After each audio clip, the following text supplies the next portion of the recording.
Doctor Bhimrao Ambedkar గారు 1891 April 14న మహారాష్ట్రలో జన్మించారు. ఆయనను ప్రేమగా బాబాసాహెబ్ అంబేద్కర్ అని పిలుస్తారు.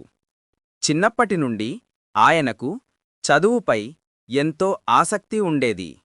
ఆయన అమెరికా మరియు ఇంగ్లాండ్ దేశాలలో ఉన్నత విద్యను అభ్యసించారు.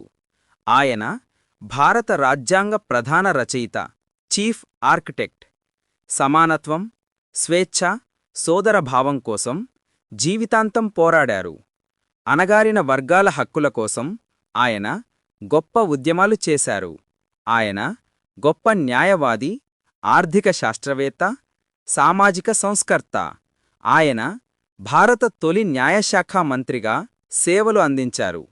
ఆయన జయంతిని ప్రతి సంవత్సరం ఏప్రిల్ 14న దేశవ్యాప్తంగా ఘనంగా జరుపుకుంటారు.